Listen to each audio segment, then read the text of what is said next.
Hi, everyone. Welcome to Kiki and Kibitz. It's Mary, and I'm here with a special edition of Love After Lockup, Life After Lockup, Love During Lockup, Word on the Street. Apparently, Harry has pled guilty, and Derek, please stop sliding into my DMs. I don't care. Let's hop right in, guys.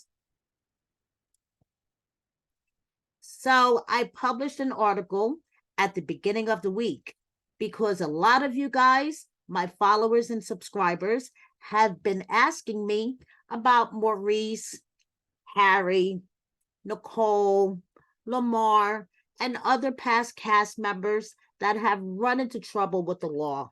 So I put a little article together. It's on wordonthestreetreality.com.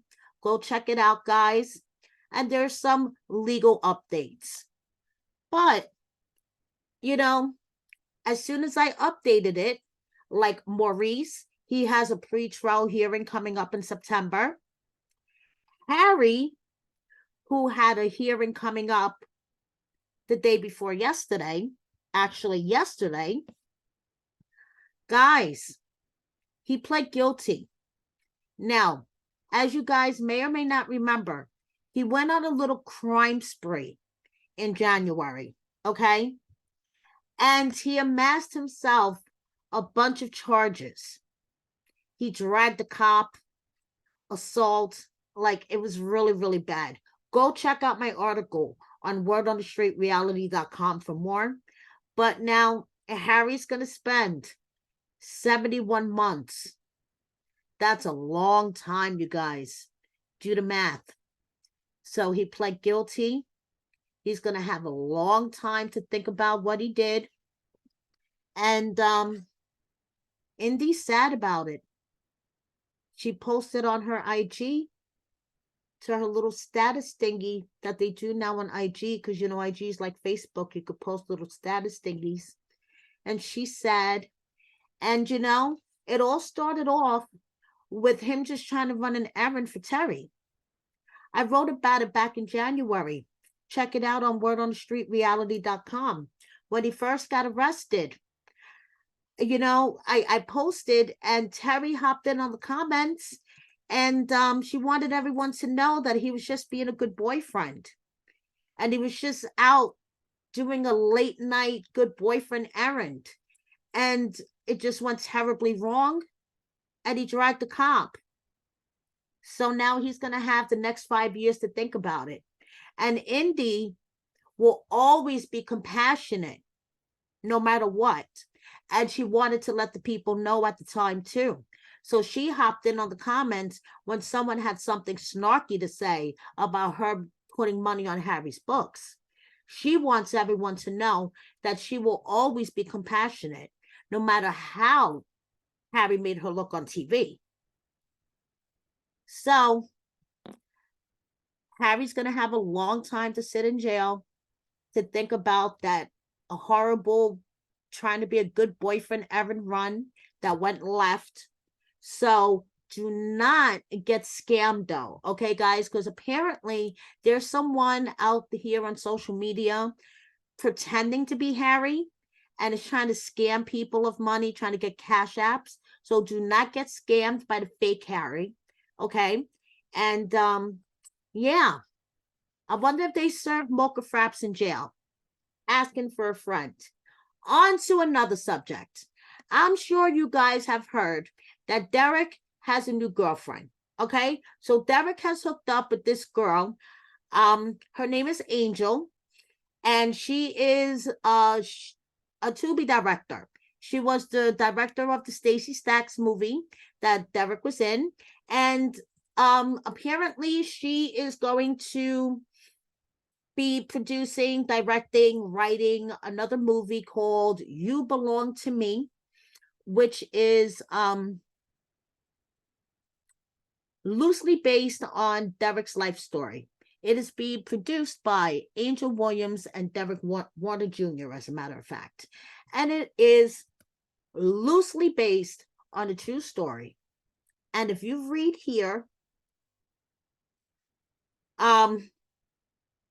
all I have to say is they could have come up with better names than Monica and Dominic. Okay. Now, my loyal subscribers and followers know that I am not a Monique fan. Far from it. Check out my Wawa Baby Shut the F Up Monique video. Okay. But this is like, creepy AF to me. You got the man. Move on. Why do you need to write a movie about the ex? But they're holding casting calls in Ohio, August 6th. Okay. And you know Elizabeth is on the train because Elizabeth wants to roll in the movie. We all know that. So Elizabeth is on the train. She loves Angel, her pretty and paid sister. She will be on the train and she will write it as long as she can. Okay? That's one thing about Elizabeth. But Derek, I have a question for you.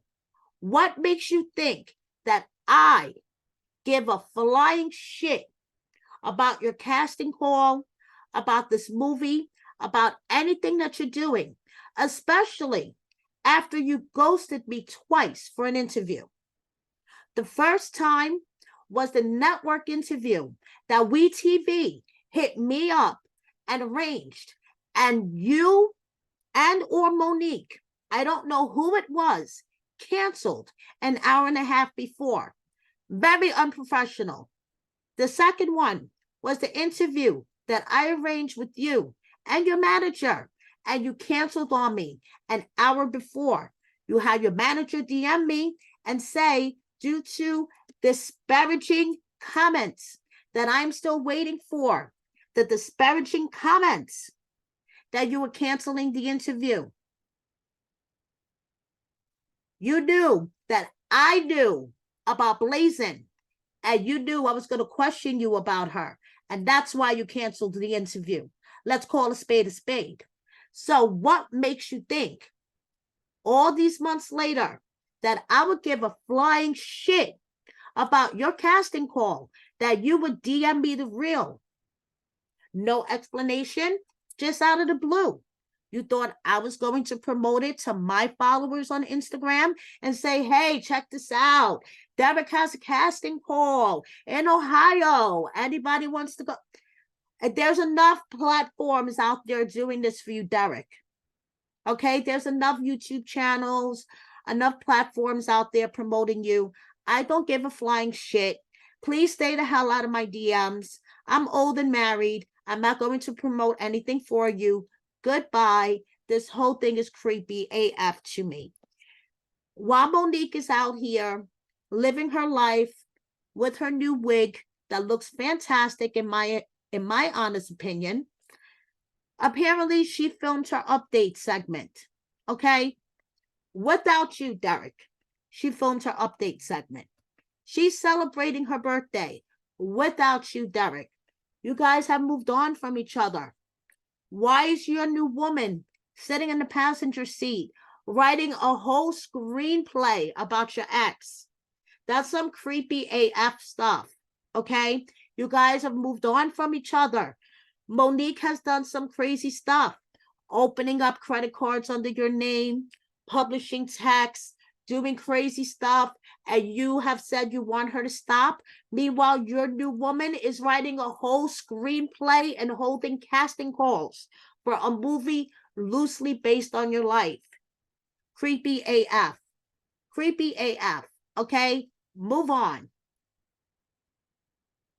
But of course, Elizabeth has to get into the fray.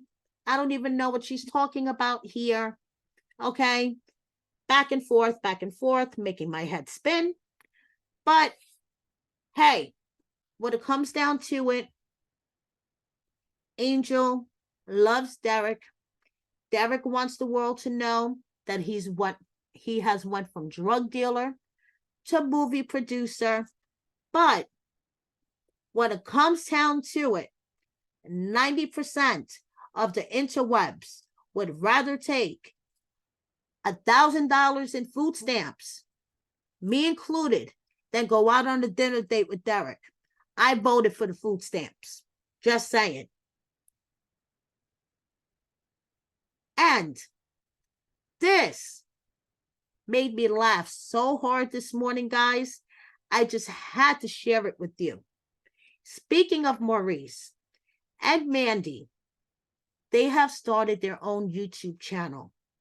It's going to be a family variety type channel. Everything from cooking to makeup to pranks to gaming. It's the Gibson family. I laughed so hard this morning, guys. I almost fell off the toilet. So I had to share this with you guys. So, right before Felon Friday, which is tomorrow, and I'm so excited. This is just a reminder to all you guys. And yes, I know they serve bootleg alcohol in prison. You can make your own alcohol in prison, but remember, they don't serve the top shelf stuff. Thank you so much for watching me. Please subscribe if you don't already. Please hit the like button. Hit the notification bell so you know when I will be going live on Saturday night, 9 p.m. Eastern, 6 p.m. West Coast time, with a very special co-host that I'm still working on, so I won't tell you guys who it is. And please share my video with a friend or 10. Thank you so much for all your support. See you next time. Bye.